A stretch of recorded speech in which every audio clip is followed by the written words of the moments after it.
Assalamualaikum warahmatullahi wabarakatuh. Kami dari kelompok 1 K1 S1 Akuntansi akan menjelaskan mengenai materi teori, literatur, dan hipotesis.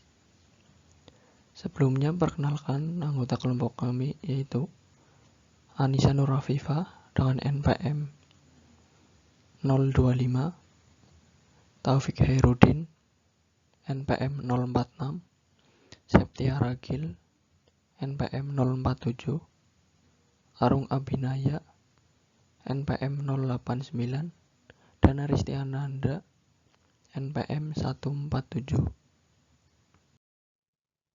Sebelumnya, pokok bahasan yang akan dibahas yaitu yang pertama, sumber teori, yang kedua, mencari literatur, yang ketiga, memodelkan hubungan, yang keempat, mengembangkan hipotesis, dan yang kelima, masalah validitas.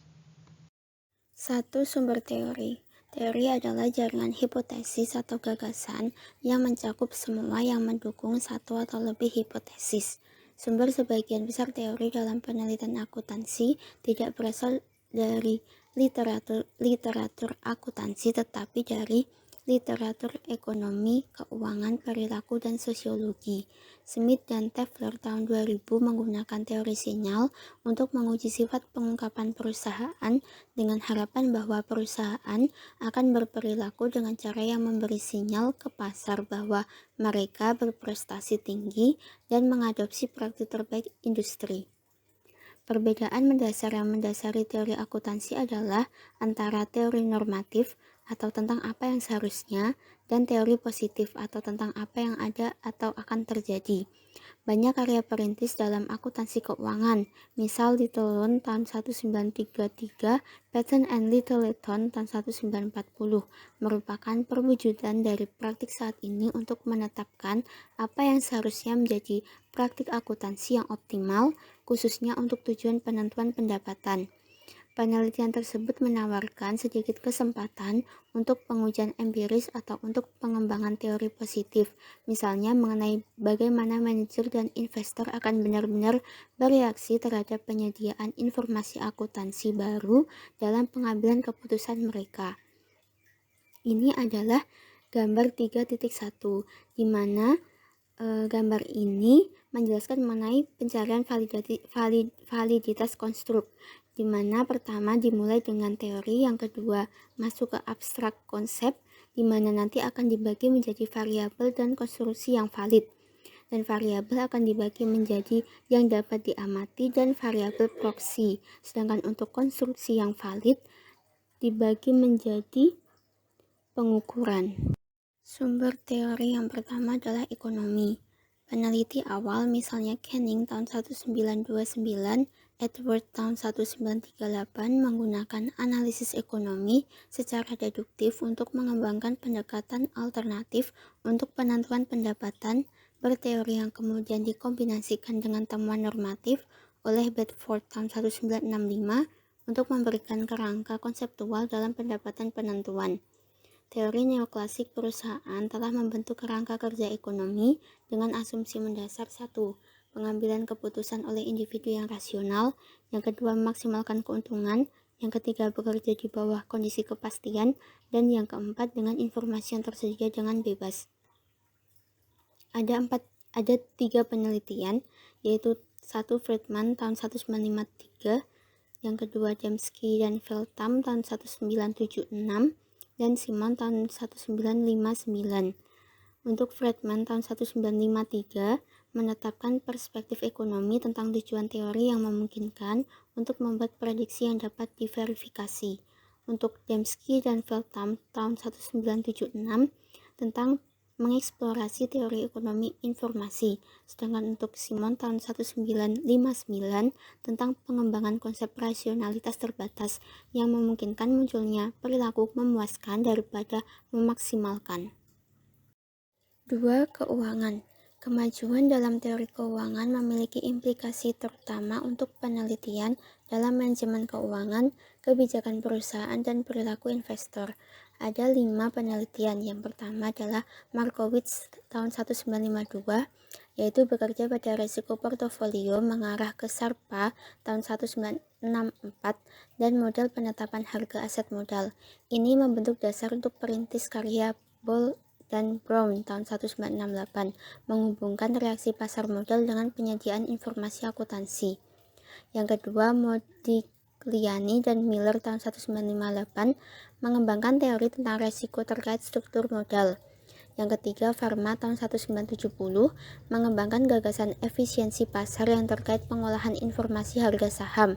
Yang keempat, Black and Scholes tahun 1973 tentang perumusan model penetapan harga opsi sebagai sarana menangani pengambilan keputusan dalam kondisi tidak pasti.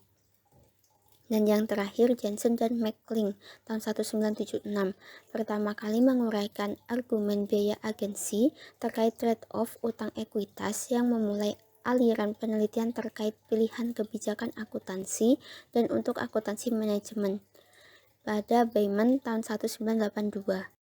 3. Perilaku organisasi. Robbins tahun 1955 mengamati 3 tingkat kepentingan penelitian dalam perilaku organisasi terkait dengan individu, kelompok, dan sistem organisasi. Yang pertama, fokus individu, melihat kontribusi pengetahuan dari dampak, misal motivasi, kepribadian, dan lain-lain, bersama dengan hubungan dengan biografi karakteristik. Yang kedua, fokus kelompok, melihat kontribusi pengetahuan tentang dampak dinamika dan proses kelompok, komunikasi, perubahan perilaku dan sikap, norma, peran, status, kekuasaan, dan konflik. Yang ketiga adalah fokus sistem organisasi, melihat kontribusi terhadap pengetahuan tentang dampak budaya dan perubahan organisasi, struktur, hierarki, konflik, dan struktur kekuasaan bersama dengan hubungan dengan SDA kebijakan dan desain pekerjaan. Metode penelitian alternatif konsisten dengan teori yang berbeda ini pendekatan untuk fokus individu, kelompok, dan organisasi. Jadi, eksperimental metode berdasar harapan perilaku dan psikologis akan sering digunakan untuk mengukur perilaku individu. Metode survei digunakan untuk mengungkapkan sikap dan preferensi yang dilaporkan sendiri dan studi kasus yang digunakan untuk mengeksplorasi perubahan organisasi. Mencari literatur. Pencarian kata kunci dalam database yang relevan akan menghasilkan banyak abstrak yang tampak relevan dan sejumlah makalah penting. Hasil pencarian semacam itu akan menjadi banyak kertas yang seharusnya mengungkap: pertama, beberapa makalah kunci, literatur mana di daerah tersebut yang akan memotivasi penelitian lebih lanjut. 2. Bukti dari apa yang kita ketahui. 3. Indikasi kerangka teoritis yang memungkinkan akan memandu penelitian masa depan di bidang tersebut dan implikasinya bagi penelitian kami sendiri. 4. Pencarian selanjutnya dari etis yang baru saja diselesaikan, presentasi, konferensi, dan kertas kerja yang akan mengungkapkan baik jalan penelitian yang saat ini sedang dieksplorasi dan kesenjangan yang masih terlihat. 5. Teori-teori yang akan menunjukkan hubungan yang dapat kita pertanggungjawabkan. Memodelkan hubungan. Hubungan mendasar adalah hubungan antara dua variabel yang menarik dengan hubungan yang dipengaruhi oleh kelompok variabel lain. Ada hubungan antara tingkat pengungkapan sukarela oleh perusahaan dan jumlah analisis investasi yang mengikuti, menganalisis, melaporkan, dan mengeluarkan rekomendasi perusahaan tersebut. Tidak ada lagi hubungan langsung antara variabel independen dengan independen asli.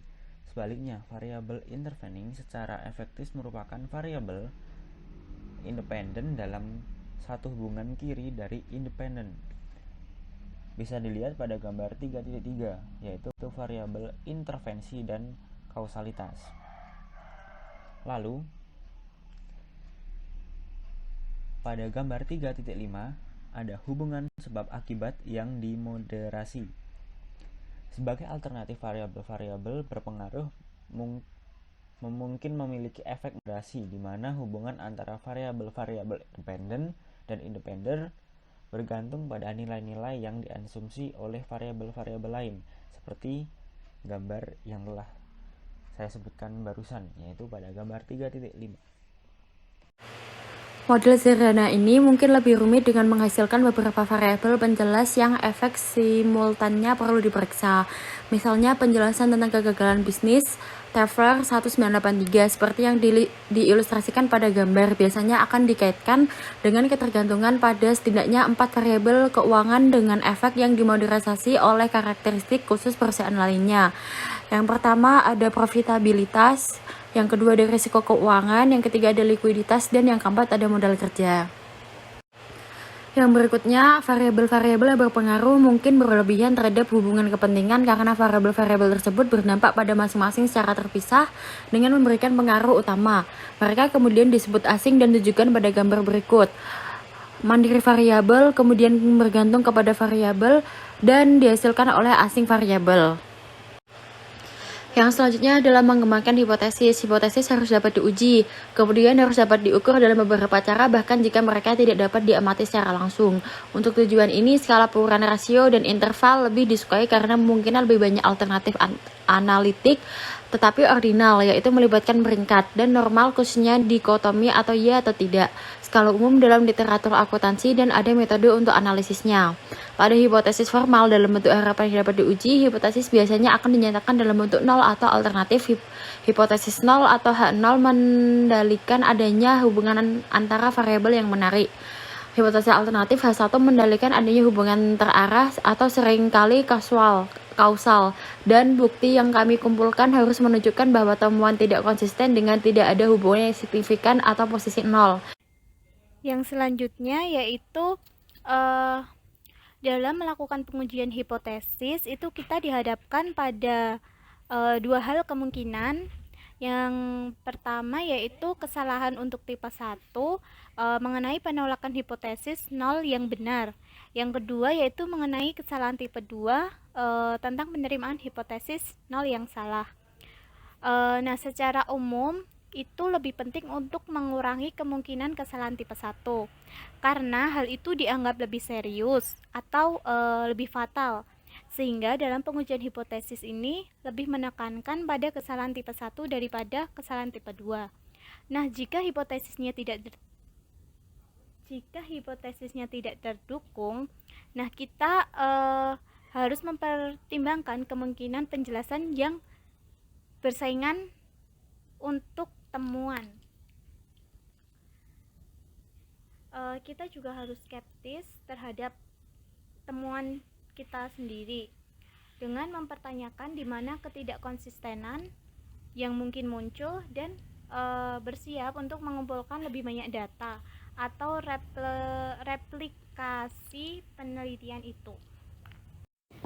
Yang selanjutnya yaitu tentang masalah validitas. Ancaman validitas internal terbatas pada apa yang bisa salah selama penelitian. Nah, potensi kesalahan ini atau perubahan pada instrumen pengukuran itu dapat mendikte penggunaan satu versi instrumen untuk mengatasi masalah instrumentasi. Tetapi sifat manipulasi ataupun masalah tentang pemesanan dapat membuat hal ini itu tidak layak.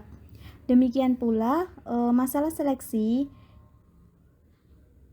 baik dalam daya tarik peserta maupun tugas kelompok itu mungkin tidak representatif. Nah, terdapat 5 kategori dasar. Yang pertama yaitu penalaran ilmiah atau pembangunan model. Yang kedua, penelitian sejarah dengan menggunakan data arsip atau sumber sekunder. Yang ketiga yaitu studi kasus yang membutuhkan eksplorasi ekstensif di lapangan. Yang keempat yaitu survei atau seringkali melibatkan pengambilan sampel skala besar meskipun kurang kontrol dan kekayaan hasil. Yang kelima yaitu eksperimen, itu baik di lapangan atau dalam kondisi tipe laboratorium. Yang selanjutnya masih tentang masalah validitas, yaitu isu validitas merupakan pusat pilihan mereka itu mempertimbangkan hubungan dengan metode alternatif di masing-masing bab berikutnya.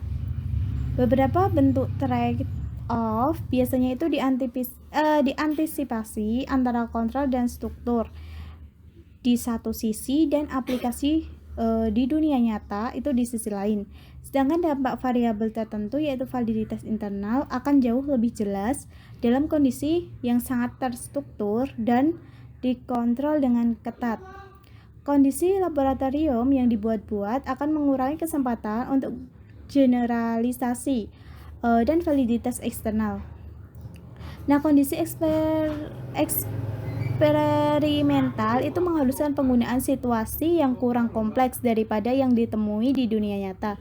Dengan variabel yang lebih sedikit dan konten informasi yang lebih rendah, kebanyakan eksperimen tidak mungkin dilakukan sebagai.